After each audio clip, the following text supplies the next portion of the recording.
Es war 2009 und ich habe eine Prophetie bekommen. Was ist eine Prophetie? Eine Prophetie ist, wenn ein Mensch für einen anderen Menschen auf Gottes Reden lässt. Und hört, ob Gott über den Menschen etwas will sagen. Und ich war noch oben und dort war ein alter Prophet und er schaut mich an. Und ich habe die Geschichte schon mal erzählt, vielleicht hast du es in Erinnerung. Er schaut mich an und erzählt mir eine beeindruckende Geschichte über Hesekiel. Er ist ein Prophet, der damals zu der Zeit von Israel gelebt hat, wo Israel in Babylonien gefangen war.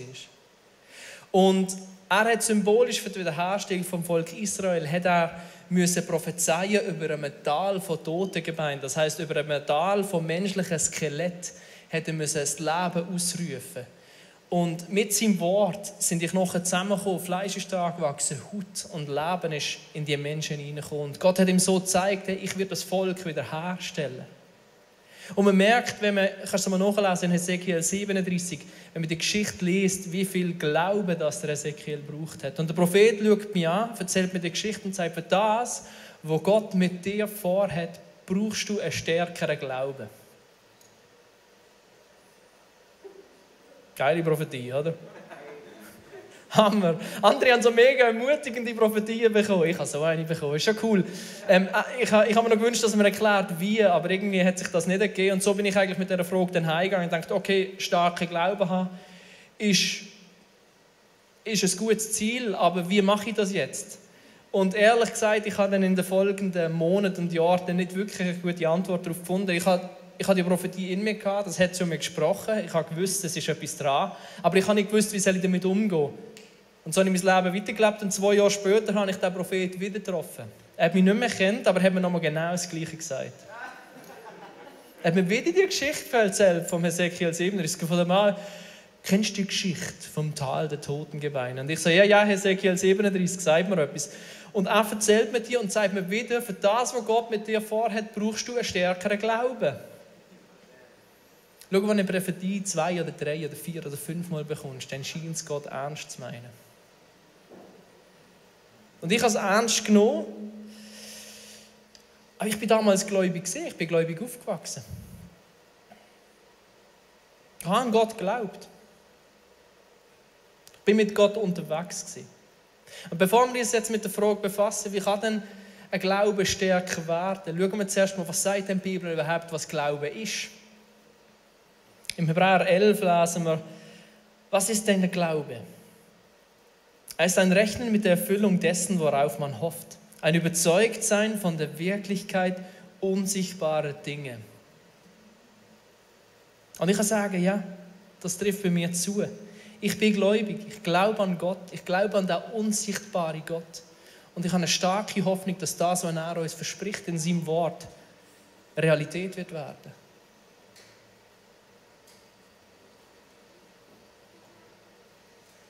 Bevor wir uns die Frage stellen können, wie wird unser Glaube stärker?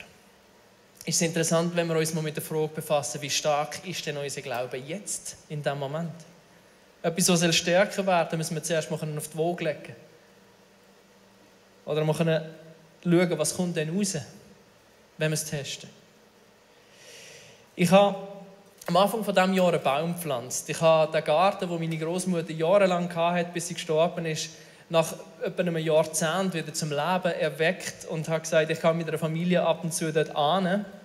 Und ich habe gemerkt, an heißen Tagen es fehlt Schatten. Also haben wir gesagt, wir pflanzen einen Baum. Wir haben den in der Baumschule gekauft, wir haben ein Loch gegraben und wir haben reingestellt, mit Erde zugeschüttet, leicht angestampft, so wie wir das machen. Und dann haben wir so die Pfosten eingeschlagen. Weil am Anfang ist der Baum, der schlägt dann direkt Wurzeln, wenn es zu einer gescheiten Zeit machst, wo es ab und zu regnet. Aber wenn es dann windet, dann kann es passieren, dass die Wurzeln abgeknickt werden. Wegen dem die Pfosten. Man gibt dem Stamm so ein bisschen Halt.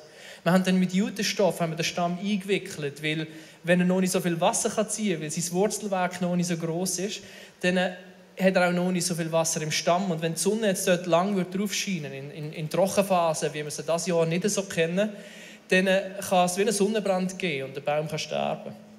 Und so muss man den Baum vor Wind und Wetter und Regen, Sonne schützen. Ich gehe immer wieder in den Garten und schaue, wie es ihm geht. Und ich habe ein Bild mitgebracht, wie er momentan aussieht. Und du siehst schon, dass er nicht wahnsinnig viel grösser geworden ist. Aber er hat Blättchen bekommen. Und das freut mich. Jedes Blättchen, das er bekommt, ist mein Blättchen. Und mein Sohn hat das gleiche Gefühl auch, weil er dann mitpflanzt. Aber es braucht Geduld. Es braucht seine Zeit. Und jetzt, wenn wir bei diesem Bild vom Baum bleiben. Ich habe dir ein Bild mitgebracht, das die Wachstumsphase grob aufteilt von einem Baum zeigen. Und ich will dir mit diesem Bild die Frage stellen, wie stark schätzt du deinen Glauben ein? Jetzt in diesem Moment. Du bist so ein Setzling und merkst, okay, es ist schon etwas da, ich glaube.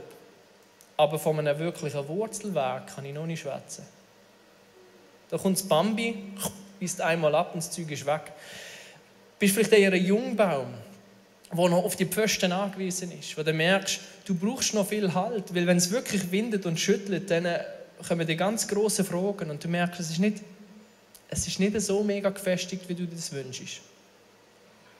Und vielleicht bist du schon ein grösserer Baum und du hast ein Wurzelwerk oder bist du ein richtig starker Baum, der auch in diesem Jahr stehen bleibt, wenn Orkan kommen und Sturmböen kommen und das Wetter alle Kapriolen macht, die du dir vorstellen kannst und er steht. Wir brauchen einen starken Glauben, das sagt die Bibel. Wir brauchen einen Glauben, der das Leben lang verhebt.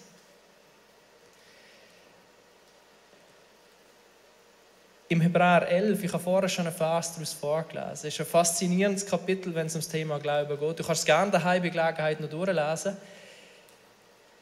Finden wir eine Aufzählung, wo der Schreiber von diesem Brief die ganze biblische Geschichte durchgeht. Und eigentlich immer die Frage stellt, warum hat denn Gott mit diesem Mensch die Geschichte schreiben können? Oder mit dem, oder mit dem. Und er zeigt immer auf, hey, es ist der Glaube. Es ist der Glaube, was es möglich gemacht hat, dass Gott mit diesem Mensch diese Geschichte geschrieben hat. Und ich will mit euch kurz 2 bekannte Persönlichkeiten anschauen. Wie gesagt, wenn du mehr darüber willst, lies das Kapitel selber mal durch. Wie kam es, dass Noah nach Anweisung Gottes eine Arche baute, um seine Familie zu retten? Der Grund dafür war sein Glaube. Noah nahm die göttliche Warnung ernst, obwohl von dem angedrohten Unheil noch nichts zu sehen war. Durch sein Vertrauen auf Gott verurteilte er den Unglauben der damaligen Welt. Er selbst wurde aber ein Erbe jener Gerechtigkeit, deren Grundlage der Glaube ist. Wie kam es, dass Abraham dem Ruf Gottes gehorchte, seine Heimat verließ und einen Ort zog, der nach Gottes Zusage einmal sein Erbbesitz sein würde? Warum machte er sich auf den Weg, obwohl er nicht wusste, wohin er kommen würde? Der Grund dafür war sein Glaube. Im Vertrauen auf Gott ließ er sich in dem ihm zugesagten Land nieder, auch wenn er dort zunächst nichts war als ein Gast in einem fremden Land und zusammen mit Isaak und Jakob, denen Gott dasselbe Erbe in Aussicht gestellt hatte, in Zelten wohnte. Er wartete auf die Stadt, die auf festem Fundament stehen und der Gründer und der Bauer Gott selbst ist. In all diesen Aufzählungen, in dieser ganzen Aufzählung, bei jeder einzelnen Person schrieb er, es ist der Glaube, der das möglich gemacht hat, dass Gott mit diesem Menschen so eine Geschichte schreiben konnte. Und das Kapitel macht so deutlich, wie wichtig der Glauben ist. Im Vers 6 bringt es mega auf den Punkt. Und ohne Glauben ist es unmöglich, Gott zu gefallen. Wer zu Gott kommen will, muss glauben, dass es ihn gibt und dass er die belohnt, die ihn aufrichtig suchen.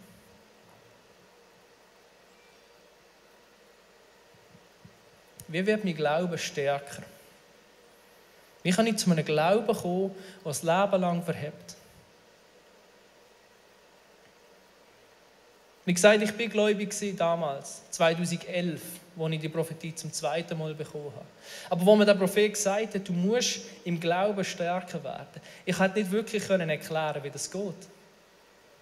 Ich habe nicht wirklich eine Antwort auf die Frage gehabt. Wir können jetzt nicht einfach hier ankommen und sagen, wir entscheiden uns jetzt dafür, mehr zu glauben. Vielleicht hast du das schon mal probiert. Für mich funktioniert das nicht. Es ist nicht einfach eine Entscheidung, die wir treffen. Es ist mehr dahinter. Und so habe ich gebetet, weil ich gewusst habe, hey, Gott will, dass ich einen stärkeren Glauben habe und ich will es auch. Und das ist das allererste, was wir tun können. Wenn du selber einen starken Glauben haben willst, Gott nimmt das Gebet ernst. Ich bezeuge das. Und ich habe gesagt, hey, ich weiß nicht wie, hilf mir. Und heute schaue ich zurück auf damals. Und es ist spannend, weil es sind jetzt genau 10 Jahre vergangen. Es sind 10 Jahre vergangen seit dem Moment, wo ich das gebetet habe, wo ich die Prophetie zum 2. Mal bekommen habe und gesagt habe, ich will das, aber ich weiß nicht wie, hilf mir. Wenn ich jetzt auf die 10 Jahre zurückschaue, ist mein Glaube stärker geworden.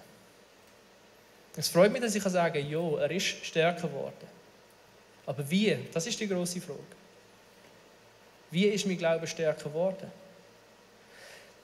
Etwas Wichtiges, das habe ich erst richtig realisiert, als ich zurückgeschaut habe auf die 10 Jahre jetzt in dieser Predigtvorbereitung. Gib dir Zeit.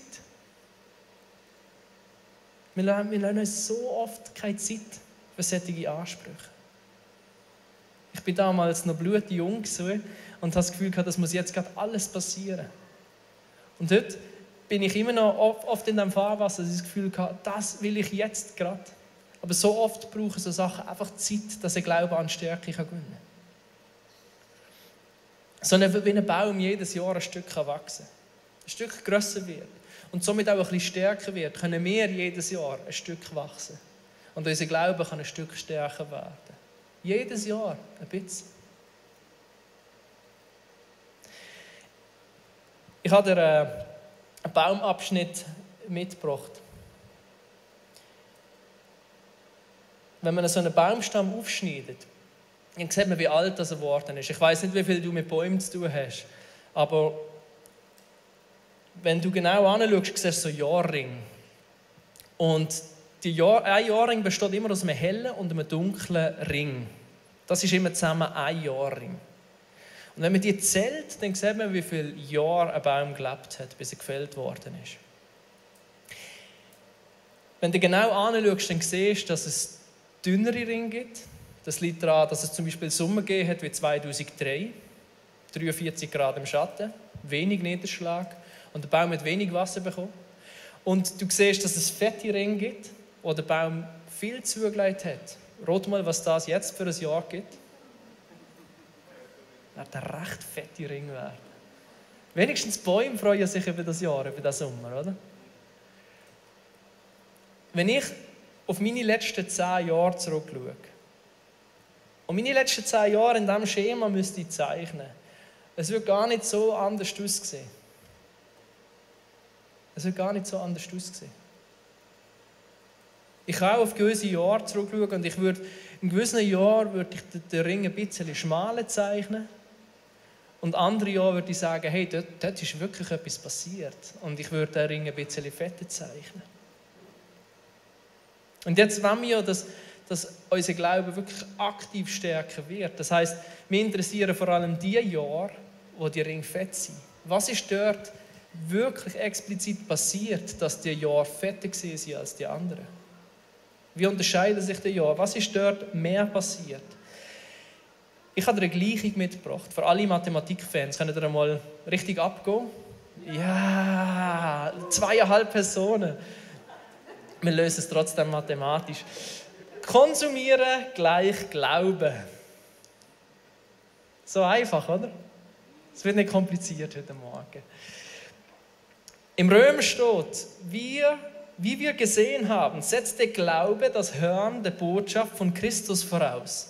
Anders übersetzt heißt es, der Glaube kommt aus der Predigt und die Predigt kommt aus dem Wort Gottes. Also, wenn wir nicht über das Wort Gottes reden, dann ist es Rede und keine Predigt. Predigt kommt aus dem Wort Gottes und Predigt führt zu Glauben. Der Ursprung vom Glauben ist das Hören vom Wort Gottes. Das Wort Gottes ist lebendig. Das macht etwas in uns.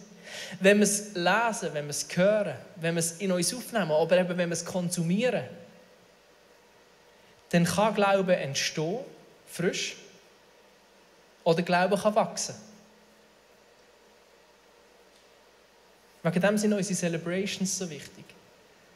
Wenn du Kirche aufbaust, wie wir sagen, in Flörach, dann kommen unterschiedlichste Leute mit unterschiedlichsten Vorstellungen, wie Kirche soll sein. Und du kannst dir nicht vorstellen, wie oft ich die Frage an mich antreiben bekomme, was sollen die aufwendigen Celebrations, warum tun wir den Aufwand nicht einfach in Outreach hineingehen? Warum gehen wir nicht einfach zu den Menschen, die Jesus brauchen, die verloren sind, die arm sind? Und ich muss immer wieder das Gleiche sagen, die Celebrations sind für uns überlebenswichtig.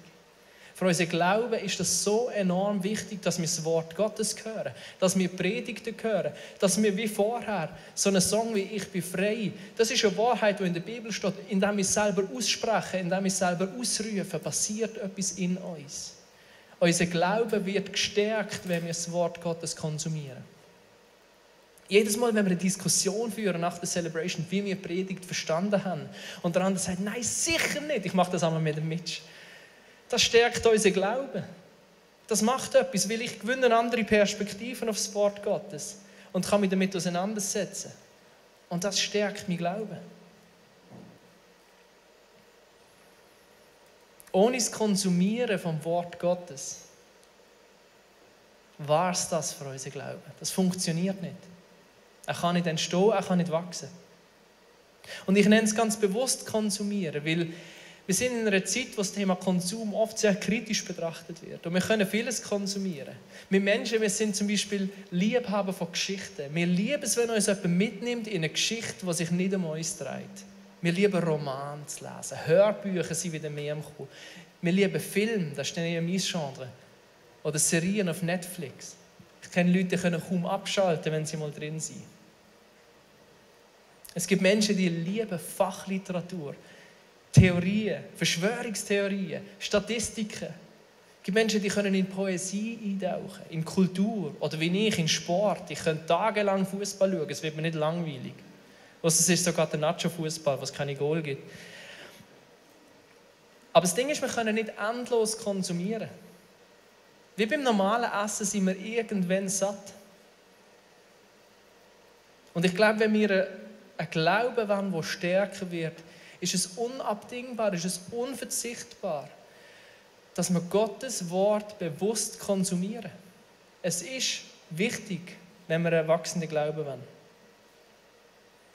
Leute, darum gehe ich in Celebrations. Nicht, weil ich angestellt bin. Ich bin vorher schon immer in Celebrations gekommen. Und ich will es immer machen. Weil ich weiss, das, was hier passiert, das stärkt mein Glauben. Es ist überlebenswichtig für mein Glauben. Das ist der Grund, warum ich die Bibel lese.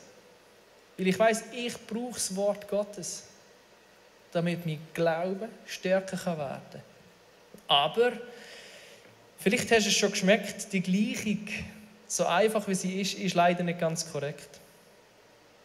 Es ist eben nicht gemacht damit, dass wir einfach das Wort Gottes konsumieren, in uns aufnehmen. Wie gesagt, ich bin christlich aufgewachsen. Und ich kann somit, wenn wir es jetzt mal ein bisschen plakativ haben, sagen, das Wort Gottes ist schon mit der Muttermilch aufgesogen. Und das Wort Gottes war immer ein Thema in unserem Haus. Die ganze Zeit. Aber es hat nicht zu einem starken Glauben in mir geführt. Das allein hat mein Glauben nicht stark gemacht. Es hat es entstehen. Allemal. Und ich bin extrem dankbar dafür. Ich merke, das hat mir ein mega Fundament gegeben. Und wenn du ein Kind hast, dann wird nicht müde, das Wort Gottes in das Kind hineinzusprechen. Das bildet ein enormes Fundament. Aber allein das führt nicht zu einem starken Glauben. Was es dazu noch braucht, und das ist jetzt nicht ein mega Geheimnis. Das wird jetzt für dich nicht ein Wow, aha sein. Aber ich habe es in den letzten 7 Jahren für mich nochmal neu entdeckt. Wir müssen auch das, was wir hören, das, was wir lesen, ganz bewusst umsetzen. Wir müssen agieren. Also haben wir eine Gleichung. Konsumieren plus agieren gleich Glauben. Und die ist korrekt. Ich will es ein bisschen ausführen. Ich habe bis vor 7 Jahren ein mega konstantes Leben gehabt. Ich bin genau einmal umgezogen, ich habe genau einmal meinen Job gewechselt und ich habe extrem stabile Beziehungen gehabt. Und ich will jetzt nicht hingehen und Konstanz schlecht schwätzen. Konstanz ist extrem wichtig und ist extrem gut. Aber ich habe für mich persönlich gemerkt, wenn ich will, dass mein Glaube stärker wird, muss ich beweglicher werden. Ich muss dynamischer werden.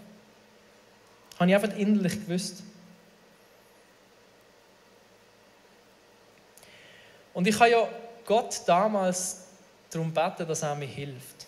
Was ist passiert? Er hat mir eine Frau geschenkt und ich habe sie geheiratet. Es ist nicht nur das gewesen, aber sie hat effektiv dazu beigetragen, dass so Bewegung in mein Leben hineingekommen ist. Sie hat mir 1,5 Jahre vollgestürmt, sie will nach München ziehen.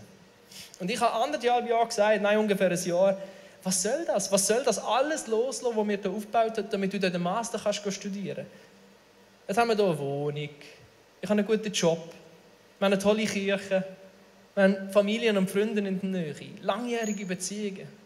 Warum das alles loslassen? Um irgendwo zu studieren, was soll das? Aber irgendwann habe ich gemerkt, hey,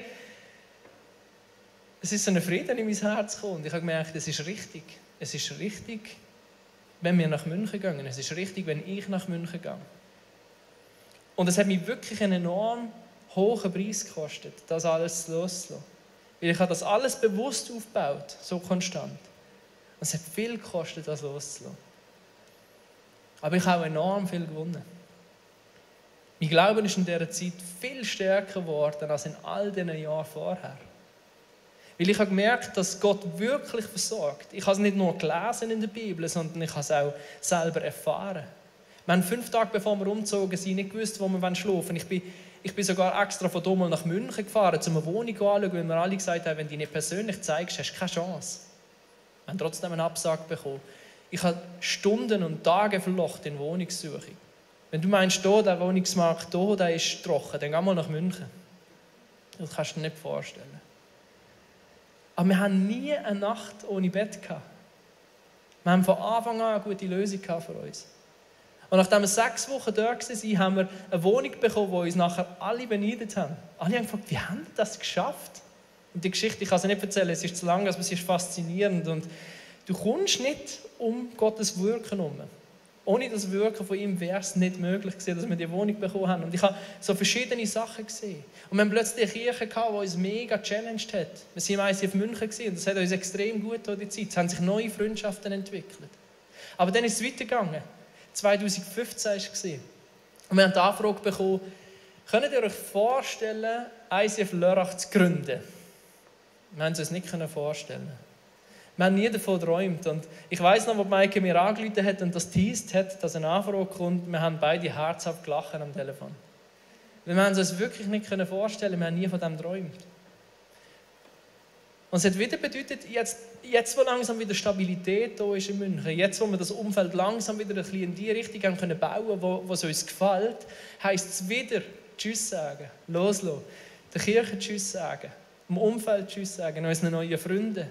Ich hatte den besten Job, den ich bis damals in meinem Leben hatte, den ich kündigen musste. Noch nie ist mir so schwer gefallen, eine Kündigung zu schreiben. Aber was ich in den letzten Jahren erlebt habe, ich würde es gerade nochmal machen. Ich würde es gerade nochmal machen. Es ist so krass, wie ich bei mir persönlich erlebt habe, wie Gott beruft und befähigt. Es steht nicht nur in seinem Wort, er macht das wirklich. Ich habe viele Sachen einfach machen, wo ich keine Ausbildung hatte und keine Erfahrung drin. Aber Gott hat mich wirklich befähigt. Er hat mir wirklich Fähigkeiten gegeben. Das ist nicht einfach Learning by Doing. Ich habe richtig gemerkt, wenn ich neue Sachen kann, die ich vorher nicht können habe. Und ich habe seine Treue und seine Versorgung nochmal auf einem anderen Level als damals in München kennengelernt. Es geht jetzt gar nicht unbedingt um mich persönlich, sondern für uns als Kirche. Bau mal eine Kirche auf. Ich finde immer etwas Verrücktes, das kannst du fast nicht machen. Es ist so etwas Labiles, Instabiles, Wabbliges. Und es kann an so vielen Ecken schief gehen. Und in Deutschland, wo wir unsere Kirche bauen, 80% der Gründungen gehen bach ab. Das ist Statistik. Also wenn du sagst, komm, wir machen das und wir machen das zusammen mit Gott, heisst das nicht, dass es funktioniert. Das ist ein Wognis. Und das Krasse ist, du bist so übelst Gott ausgeliefert. Wir haben von Anfang an gewusst, es geht nur, wenn er uns da durchdreht, wenn er uns versorgt. Und das Beste, was wir machen können, ist auf ihn hören und den Weg mitgehen. Und es ist so krass, weil ich 1000 Geschichten erzählen, aber die für mich beste Geschichte, die ich jetzt erzählen kann, um dir zu zeigen, wie Gott uns als ICF Lörrach versorgt hat.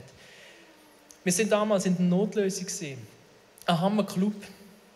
Nummer 1 Club in Lörrach. Musst du mal gehen, wenn du noch nie gesehen bist. Man ist nie zu alt für so etwas. Macht aber erst am 11 Uhr oben auf, das ist ein bisschen schwieriger.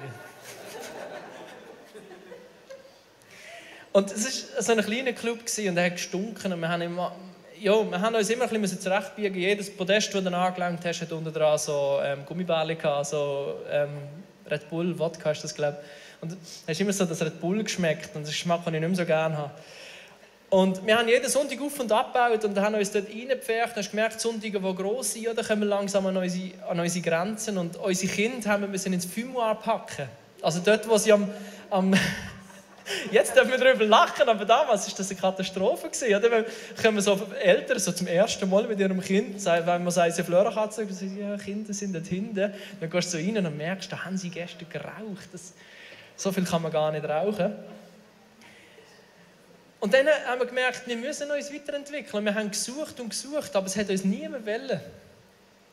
Und plötzlich kommt ein Angebot mit einer Fläche so gross wie das ICF Basel, rund 1000 Quadratmeter.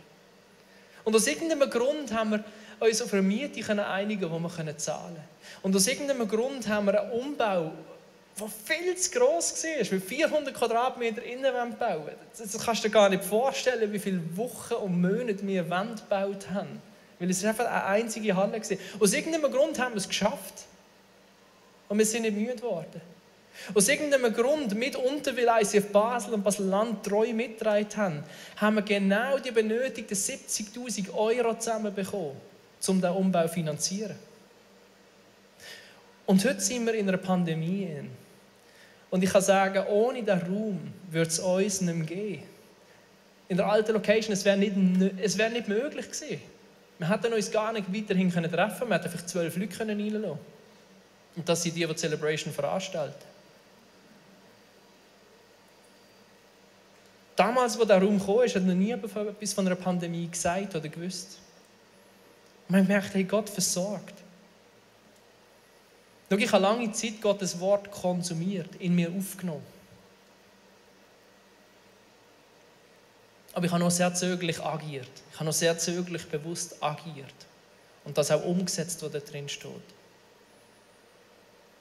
Es gibt eine Geschichte in der Bibel zum Abschluss von dieser Predigt, die, finde ich, sehr ermutigend ist, wenn es uns einmal schwerfällt, zu agieren, das umzusetzen, was wir im Wort Gottes lesen. Das ist die Geschichte von Petrus, wo er auf dem Wasser geht. Jesus ist mit den Jüngern am See und sie wollen zurück. Und Jesus sagt zu den Jüngern, fahrt schon mal, ich gehe noch mit Gott schwätzen und ich komme euch dann nach. Und dann lesen wir, das Boot befand sich schon weit draußen auf dem See und hatte schwer mit den Wellen zu kämpfen, weil ein starker Gegenwind aufgekommen war. Gegen Ende der Nacht kam Jesus zu den Jüngern und ging auf dem See. Als sie ihn auf dem Wasser gehen sahen, wurden sie von Furcht gepackt. Es ist ein Gespenst, riefen sie vor Angst. Aber Jesus sprach sie sofort an. Erschreckt nicht, rief er. Ich bin's, ihr braucht euch nicht zu fürchten. Da sagte Petrus, Herr, wenn du es bist, dann befiehl mir, auf dem Wasser zu dir zu kommen. Komm, sagte Jesus. Petrus stieg aus dem Boot und ging auf dem Wasser auf Jesus zu. Der Petrus war einige Zeit mit Jesus unterwegs und hat seine Worte in sich aufgenommen.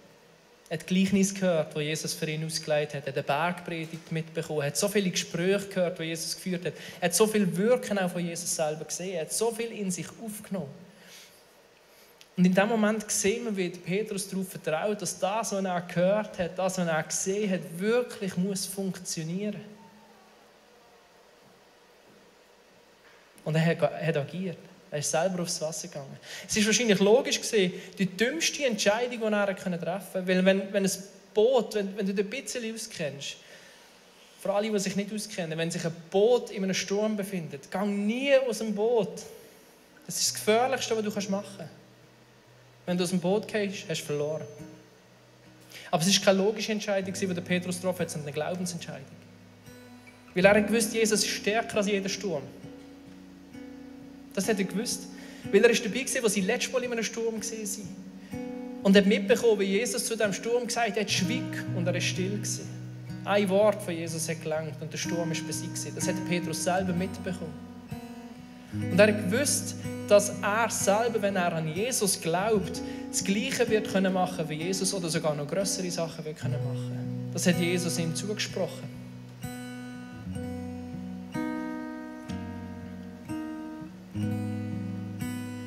Es ist nicht so, dass der Petrus dumm gewesen wäre, kein logisches Denken gehabt hat. Ich glaube, er ist sich durchaus bewusst gewesen, was er für ein Wagnis einkommt. Ich will dir das zeigen an dieser Konversation zwischen Jesus und dem Petrus. Weil ich finde, ich habe die Geschichte schon so oft gehört, ich habe schon so viele Predigten über die Geschichte gehört. Und der Wortwechsel, der hat mich neu gepackt, als ich die Geschichte gelesen habe. Erschreckt nicht, rief er, also Jesus. Ich bin's, ihr braucht euch nicht zu fürchten.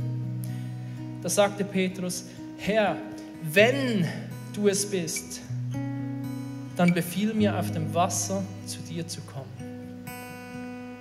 Und Jesus hat gesagt, komm. Der Petrus hebt seine Zweifel ganz offen an. Er sagt, ich höre deine Stimme, ich habe die Ruf gehört und ich sehe deine Umrisse im Sturm. Aber ehrlich gesagt, ich glaube nicht voll und ganz, dass du es bist. Ich bin mir nicht sicher. Aber wenn du es bist, dann sage ich, soll auf dem Wasser zu dir kommen.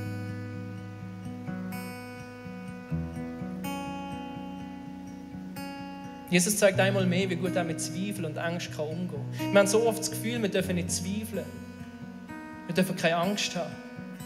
Und doch sind so viele Geschichten in der Bibel, die zeigen, das hat durchaus Platz nebeneinander.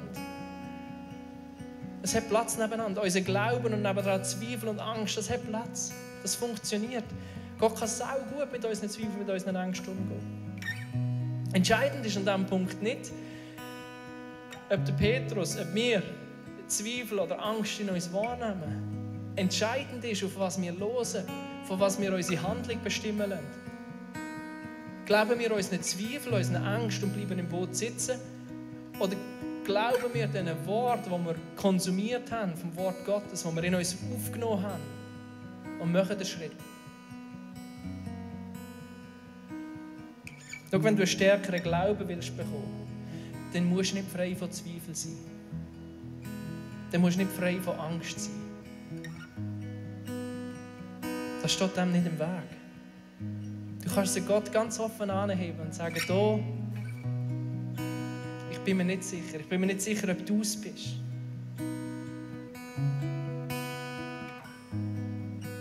Aber wenn du es bist, dann sag mir, ich soll auf dem Wasser zu dir kommen. Schau, unser Glaube wird dann stärker, wenn wir das, was wir lesen im Wort Gottes, oder das, was wir hören vom Wort Gottes, sichtbar wird in unserem eigenen Leben. Das hat den grössten Impact. Ich rufe jetzt nicht dazu auf, einfach die Sachen zu lesen in der Bibel und zu sagen, aha, ja, das gilt auch für mich, ich mach mal.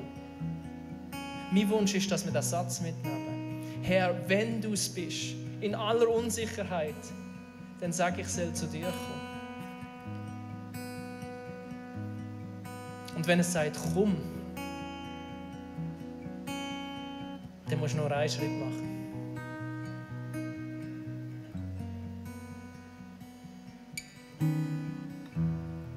Ich lade dich ein, aufzustehen.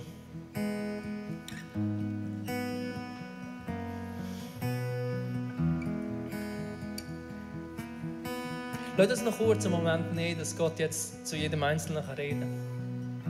Wenn du per Livestream dabei bist, wenn du in der Halle stehst oder sitzt jetzt.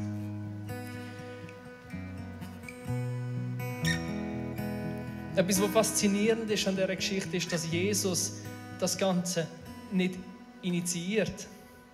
Wir glauben so oft, Jesus muss uns aktiv rufen, aber die Geschichte ist anders gelaufen. Der Petrus war der Initiant. Der Petrus hat gesagt, wo habe ich eine Möglichkeit, um den Glauben zu prüfen, den ich immer habe, um in diesem Glauben zu wachsen. Petrus war aktiv. Und in dieser Beziehung mit Gott, manchmal ruft Gott, aber manchmal dürfen wir auch sagen, Herr, ich sehe etwas, wenn du es bist, dann ruf mich.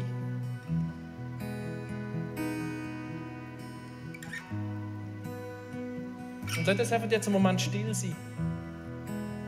dieser Atmosphäre verweilen. Und los mal auf Gott an. Wo steht er gerade? Wo kannst du ihm diesen Satz zurufen?